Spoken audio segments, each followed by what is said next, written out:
guys, welcome to another video. This video is gonna be a bit emotional because the kind of topic that I'm touching on today is related to our hair care.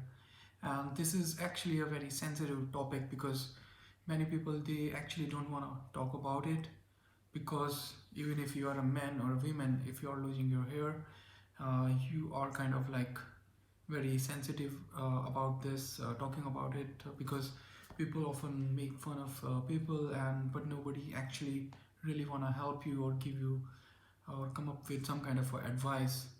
And I have seen like a lot of people who have been dealing with this problem, but they are like really very scared to like talk about it and just wanna like avoid the topic.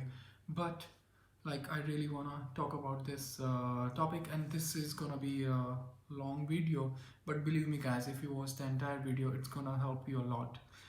And I have been living here in Sweden for the last 10 years, and I have had like a lot of issues with my hair. There was a time when I used to have like ton of hair fall, and I was losing my hair so rapidly that I used to think that maybe it's just a matter of like few years and I'm gonna be completely bald.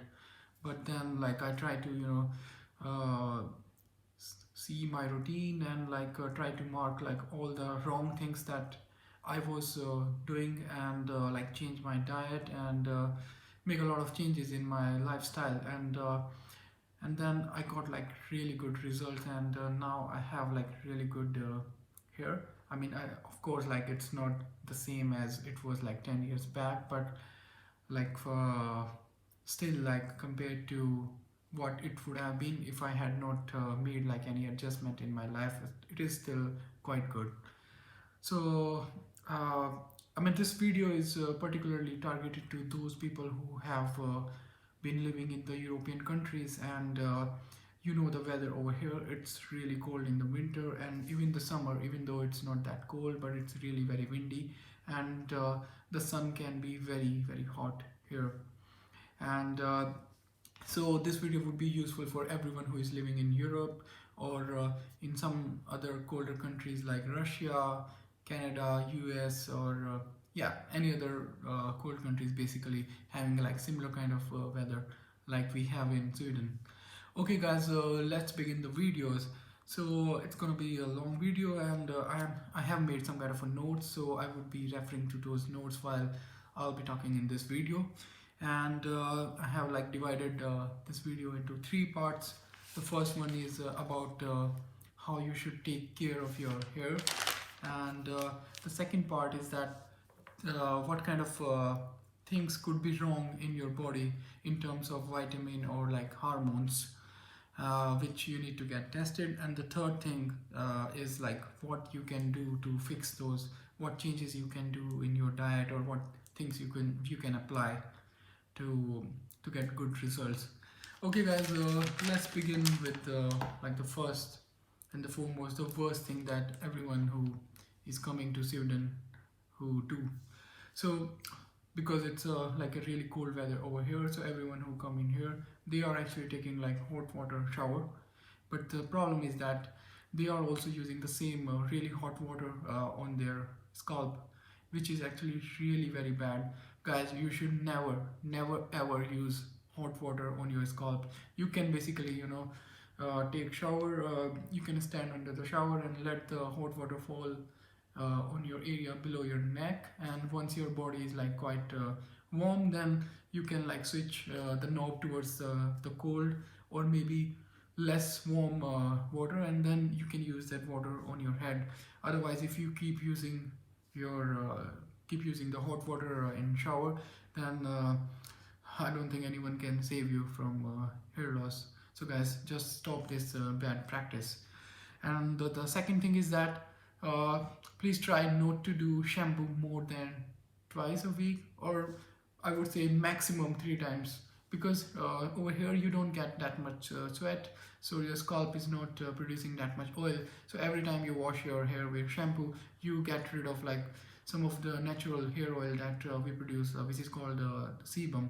So don't over shampoo your hair.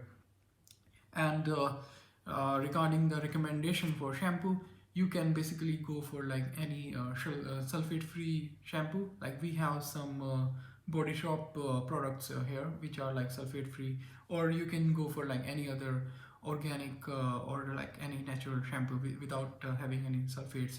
And always use a conditioner after you shampoo your hair. And one more tip I can give you, I mean I personally have benefited from it a lot, is that usually like if you want to shampoo your hair, you can actually do it in the evenings when you come back from the office. And the reason is that then after you shampoo your hair, you can let your hair dry naturally. And once they dry naturally, um, then you can comb them or do anything else you want to do with them. Let them just dry naturally, and don't comb while they are wet, because usually if you want to shampoo your hair in the morning and you are rushing to your office, then the hair would be wet. You would try to comb them and then put a cap and then go to the office, and that will not be so good for your hair. And one more thing many people do is that in order to dry them quickly, they would use some kind of hair dryer. And hair dryer, if you use very often, is not good, because any kind of a heat, excessive heat that you put in your hair, including the really hot sun, it's gonna take out like all the good things like the keratin and the protein from your hair, and your hair will become very frizzy. Okay guys, and another thing that you can do is before you shampoo your hair, you can oil them. Actually, maybe you can put the oil in the afternoon if you are doing the shampoo on weekends, and then wash them in the evening. Or if you are doing on a weekday, maybe you can do it in the night, the oiling part, and then you can wash them in the morning. And regarding the recommendation for the oil, the coconut oil is really good. And there is one more oil that is called onion oil, that I got from India. I don't know if you can find it here. Maybe if you search on internet, maybe you can find it here as well. So that oil is also very useful, because onion has a good content of sulfur, which is really good for your hair. And another tip, when you go out, always wear a cap, irrespective of the fact whether it's summer or if it is a winter. If it is summer, then the cap is going to protect you from the sun. And if it is winter, then it's going to protect you from the cold weather outside, because the cold air is going to like take out all the moisture from your hair. And it's no good. And also wearing the cap is going to protect you from the wind as well. Another tip, in your home you can use a humidifier, because one of the main reason why we lose too much amount of hair in Sweden or any other cold countries is that the humidity over here is very low. And if the humidity is very low, you do have like excessive amount of hair loss. So you can actually buy a humidifier, and they are not that costly. You can find them in any like electronic stores. If you search on internet and start using it, it's gonna help your skin as well, like the facial skin, because then it's gonna keep it moisturized, and the hair would also become really good. And another tip is that you can use aloe vera gel, and don't use too much hair dryer or hair straightener or any kind of hair products like wax or hairspray. Or even if you do use these kind of products, just make sure that you wash them before you go to the bed. And regarding the dandruff, because if you are using some kind of a organic shampoo, it's not gonna help you from the dandruff. So you can actually use apple cider vinegar.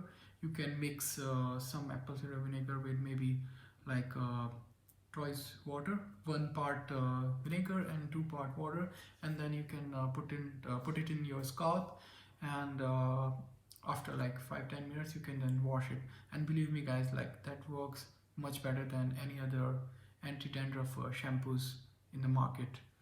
And another thing, I don't know if you have heard about that, is it's called derma roller. It's actually basically some kind of a roller that you can roll on your scalp, and that one has like very tiny needles.